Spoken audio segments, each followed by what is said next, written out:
Hola a todos. En el vídeo de hoy vamos a trabajar el punto 4 del tema 10, la religión egipcia, ¿vale? Para que os situéis en la página 186 y 187 del libro, para que podáis ir siguiendo. Os pongo, como últimamente siempre os pongo, ¿vale? Las actividades primero, por si las queréis anotar para ir respondiendo a lo largo del vídeo, porque las voy a ir comentando, son muy simples, ¿vale? Y también os doy la opción, si queréis, de hacerlas en inglés. La primera, escribiréis una pequeña lista con los principales dioses, obviamente no con todos, por lo menos o con los que salgan en el libro. Ponéis el nombre de los dioses, del dios correspondiente y de qué era, ¿vale? Y de qué era, de qué ámbito era dicho dios. Luego explicar el juicio de Osiris, ¿vale? Algo que tiene que ver con el tema de la muerte y de la salvación en la religión egipcia. Os lo voy a explicar también. Y aparece en el tema 10, aparece al final del tema, ¿vale? En una de las últimas actividades que viene al final del tema, aparece ahí mencionado y explicado, por si tenía alguna duda. Además, muy fácil también de encontrar por internet. Y luego, por último, explicar por qué se momificaban los egipcios, explicar la razón, ¿vale? Que también lo voy a comentar y explicar el proceso muy, muy brevemente, ¿vale? En primer lugar, características generales de la religión egipcia. Al igual que la religión mesopotámica, como acordáis que era una religión politeísta, la religión egipcia tiene varios dioses. Eso es lo que significa el concepto politeísta, que es el concepto contrario a lo que luego significarán esas religiones más recientes, como ya comenté en su momento, el cristianismo, el judaísmo o el islam, que solo tienen un dios, que son monoteístas. La religión egipcia también tiene decenas y decenas de dioses, ¿vale? Relacionadas en muchas ocasiones con cuestiones de fenómenos naturales, relacionadas con cuestiones agrícolas y de la vida diaria de los egipcios, ¿vale? Novedad con respecto a otras religiones, pues la religión egipcia representa, esto es muy curioso, representa, ahora veremos alguna imagen, a los dioses con una forma antropomórfica, ¿vale? Pero con alguna característica también animal. En muchas ocasiones los dioses aparecen representados con cuerpo de persona, ¿vale? Hombre o mujer, y cabeza de animal, que es la manera de identificar el dios. Dependiendo de qué animal sea, es un dios u otro, ¿vale? Eso es lo que se conoce como el zoomorfismo, ¿vale? Que tiene forma, parte del cuerpo lo tiene forma animal. Aquí tenéis nombres de algunos dioses de importancia, ¿vale? No son todos, obviamente, pero bueno, algunos de los más importantes de la religión egipcia. Uno de los más importantes, el dios Ra, ¿vale? Que es el dios del sol, que aparece representado con esta cabeza de halcón y se relaciona también con el dios Amón, que tiene, como podéis observar aquí, una especie de sol representado en lo alto. Uno de los más importantes, por ese interés que tienen los egipcios en el mundo de la muerte, es el dios Anubis, ¿vale? El dios Anubis, que es el dios de la momificación. Además, como podéis observar, aparece representado con una cabeza, una especie de... Se piensa que es un chacal, ¿vale? Una especie de perro del desierto, ¿vale? El dios Osiris, en este caso el dios Osiris normalmente suele aparecer representado siempre con rostro humano, ¿vale? Es de los pocos dioses que aparece así, no aparece con una cabeza de animal. Y este es muy muy importante porque es el dios del inframundo, el dios de los muertos, ¿vale? Y da nombre al famoso juicio de Osiris, que ya explicaré después en qué consiste, ¿no? Otra también muy importante, lo que sería la diosa de la fertilidad. Prácticamente todas las religiones tienen una diosa de esta, de esta, de este ámbito, ¿de acuerdo? Los mesopotámicos tenían la suya, los egipcios tenían la suya, luego los griegos, los romanos tenían también, ¿de acuerdo? El dios Horus, que es el dios de la guerra, también dios protector se le suele representar una especie de cabeza también de halcón, lechuza, ¿vale? Si os dais cuenta, la corona doble del Bajo y el Alto Egipto. Y suele ser también un símbolo de protección de las figuras del, del faraón. Otros dioses como la diosa Hathor también tenéis otros, como el dios Amón, el dios Tot, el dios Min, del cual obviamente aquí no vamos a hablar de todo. Ese sería el primer concepto que hay que tener en cuenta, ¿vale? La religión egipcia, el concepto de politeísmo. Otro ámbito muy importante en la religión egipcia, las creencias funerarias. ¿De acuerdo? Para los egipcios la muerte es algo fundamental. No es el fin, sino que es un camino a una vida en el más allá, ¿vale? Os pongo esta imagen, ¿vale? Para que ahora la recordéis ahora cuando explique el juicio de Osiris, porque esta criatura aquí, si podéis observar, tenía el dios Anubis, ¿vale? Representado, y esta criatura tan horrible tiene que ver con ese juicio que ahora después os comentaré brevemente, ¿vale? El egipcio piensa en la existencia de una vida en el más allá, ¿vale? Y dependiendo de las acciones que ha tenido a lo largo de su vida, pues podrá ir o bien al paraíso o bien podrá desaparecer, que es lo que vamos a explicar ahora. Es lo que se conocía como el juicio de Osiris, ¿vale? Para que hagan idea, el juicio de Osiris depende, a tenor de lo que dice la religión egipcia, es el acontecimiento más importante del difunto, ¿de acuerdo? Es fundamental. Todos los egipcios pensaban, vivían y realizaban sus actos pensando en lo que le iba a pasar una vez muerto, que es lo que le iba a pasar en el juicio de Osiris. El juicio de Osiris efectivamente es una especie de juicio y de rendir cuenta del difunto ante el dios de la muerte, ¿vale? ¿Qué es lo que ocurre? El difunto, ¿vale? Aquí podéis verlo aquí representado en este papiro. Este es uno de los papiros más famosos, ¿no? Que además se le conoce el papiro como el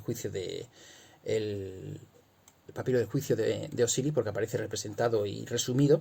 El difunto lo que hace es llevado por el dios Anubis, que es el dios, como he comentado antes, de la momificación, ¿vale?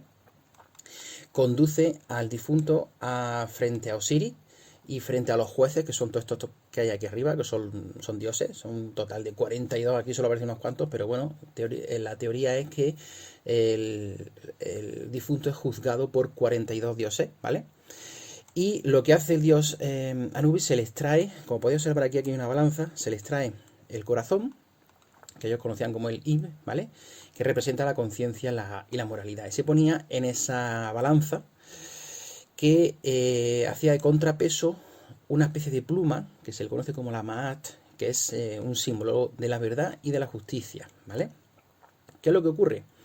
Pues que los 42 dioses pues le van haciendo preguntas al difunto de qué es lo que ha hecho a lo largo de su vida, y dependiendo de sus respuestas el corazón va aumentando o va disminuyendo el peso, ¿vale? Aquí podéis observar un dios que es muy importante, que es el dios Tot, que es el dios de los escribas, y como dios de los escribas que es, pues aparece tomando nota de lo que va diciendo el difunto, ¿vale? ¿Qué es lo que ocurre? Que una vez que termina el interrogatorio, Osiris dicta sentencia. ¿Y cómo la dicta? Pues dependiendo de si la balanza pesa más de un lado o pesa más de otro. Si el corazón es menos pesado que la pluma, ¿vale? Eso significa que sus actos han sido positivos, y su alma, lo que conocían los egipcios como el Ka,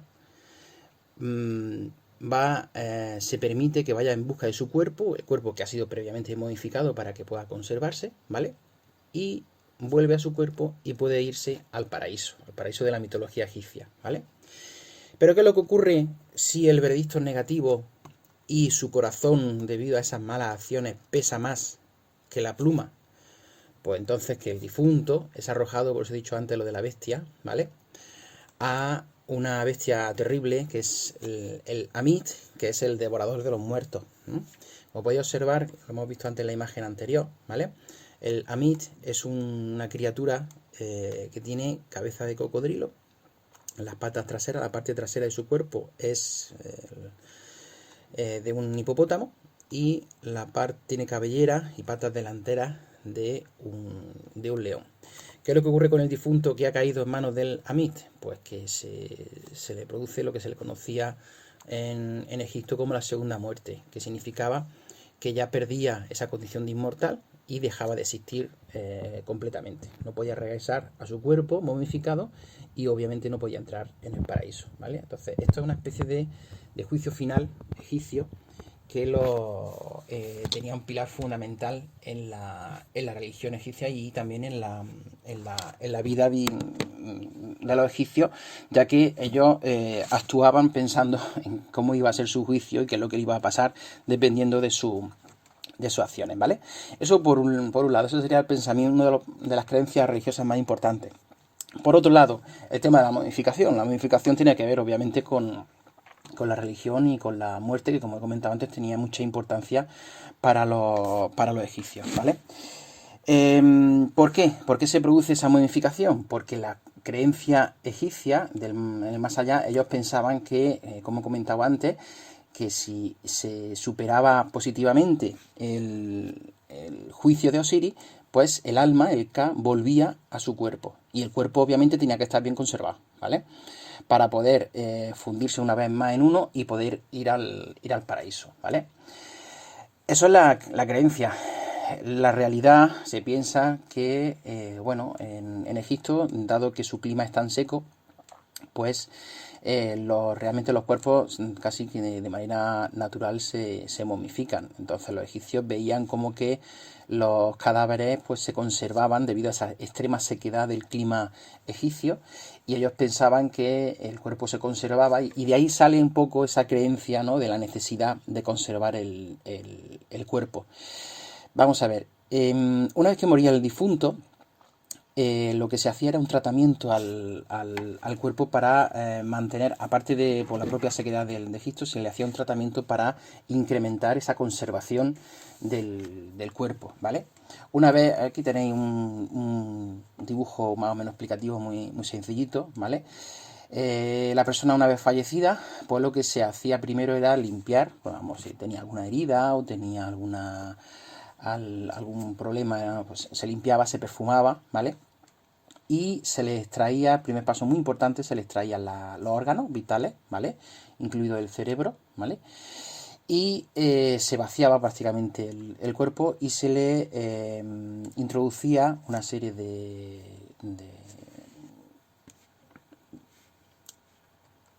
materiales, ¿vale? Una serie de elementos tales como la mirra, ¿eh? No sé si os sonará eso, lo de la mirra, lo del oro, incienso y mirra, ¿vale? Era un material que se utilizaba para embalsamar a los muertos, ¿vale? Se rellenaba el cadáver, y luego, una vez que ya estaba relleno, pues se introducía, se cubría una especie de sal que se encuentra de manera muy abundante en Egipto, ¿vale? En las riberas del Nilo, que es el natrón. El natrón es como si fuera algo parecido a la sal, muy parecido. Y se dejaba allí, pues, por espacio, depende, ¿vale? O bien, normalmente se habla de entre 40 y 70 días, ¿vale? Cuanto más tiempo se deje, pues más se seca el cuerpo, porque esta sal lo que hace es absorber la humedad del cuerpo. Más se seca el cuerpo y mejor conservado queda. Una vez que han pasado ese periodo, X días, se le quita se descubre el cadáver está ya completamente seco. Se vuelve a rellenar, perdón, a lavar, y se vuelve a rellenar ya completamente, previo al último paso también muy importante, que es vendar el cadáver, ¿vale? Se venda con que es lo que le da el aspecto típico de las momias que todos hemos visto, ¿no?, en las películas y tal, un cuerpo vendado completamente.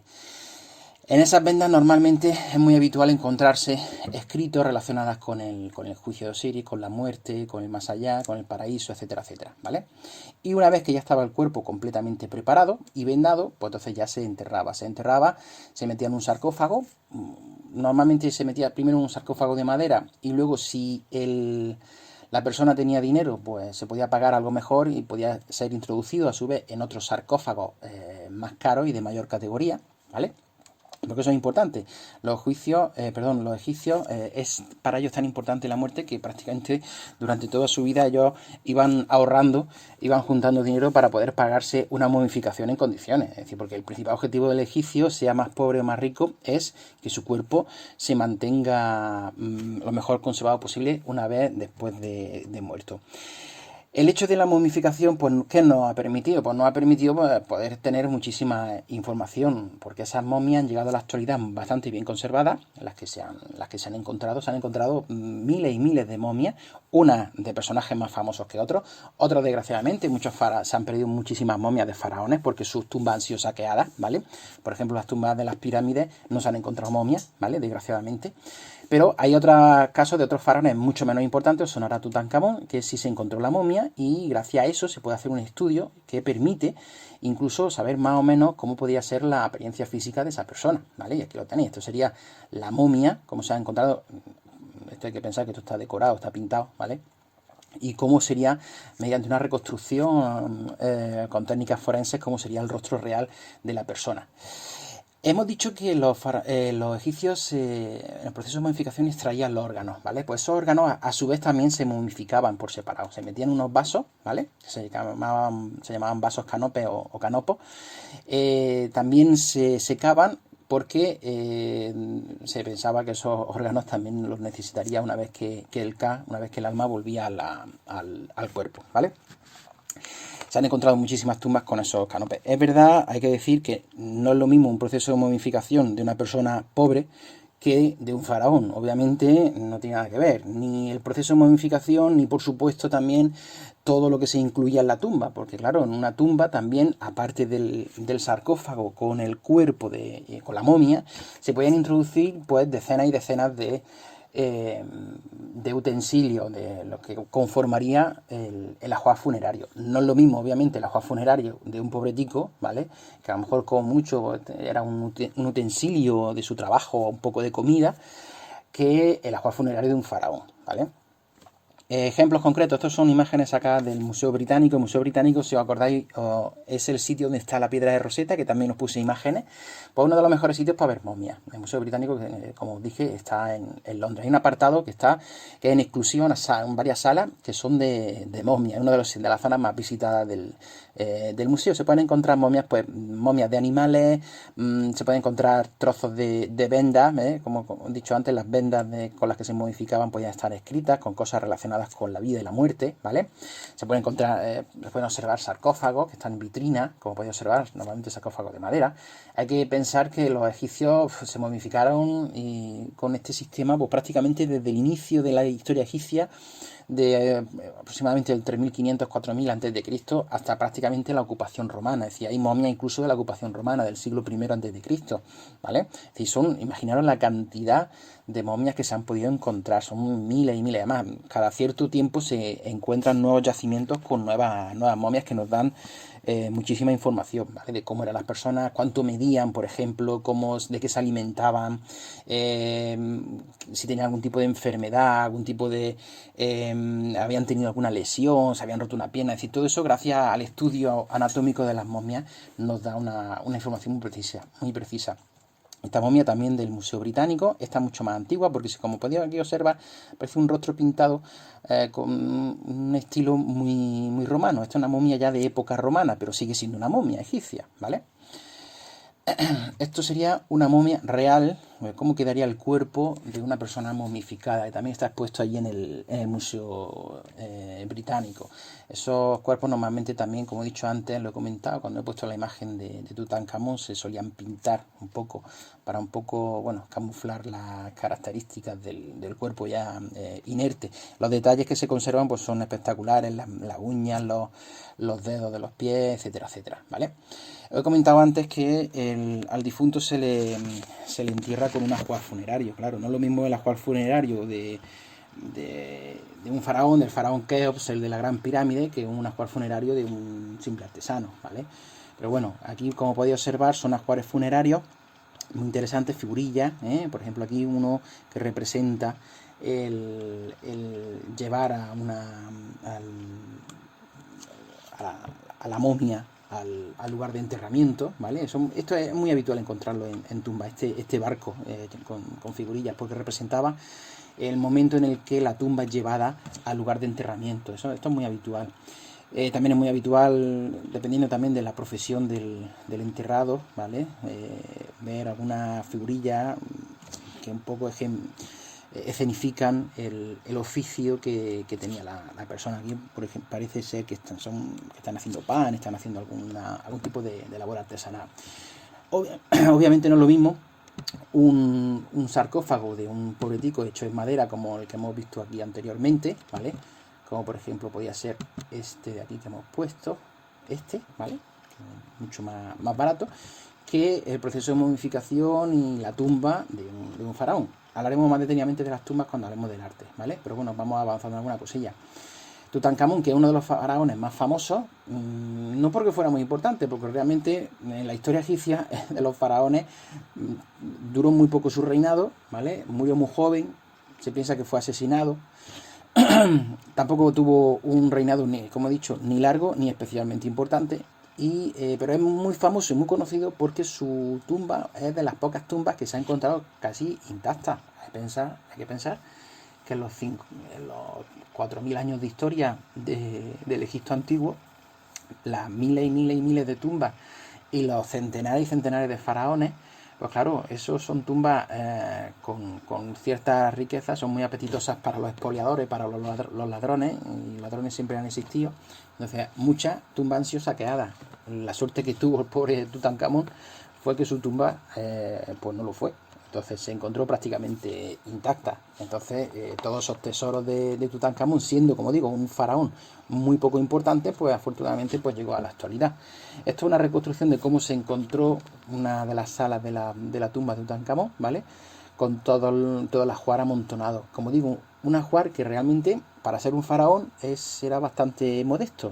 Habría que imaginarse cómo era el ajuar funerario por ejemplo, del faraón Keops, el de la Gran Pirámide, que desgraciadamente no ha llegado a la actualidad, ha sido completamente saqueado. Ya os pondré una imagen de la cámara funeraria donde estaba, no sé si piensa dónde estaba el sarcófago del faraón Keops, de la Gran Pirámide, y veréis que está completamente vacía. Es como se encontró, porque en algún momento de su historia, de sus más de 5.000 años de historia, pues fue saqueada, completamente vaciada. Entonces, desgraciadamente, no ha llegado nada hasta nosotros, ¿vale? Pero bueno, eso ya comentaremos en el siguiente vídeo que habla del arte. Os vuelvo a poner las actividades, ¿vale? Las vais haciendo poco a poco y el próximo vídeo veremos el último punto del tema, el del arte en Mesopotamia y en Egipto.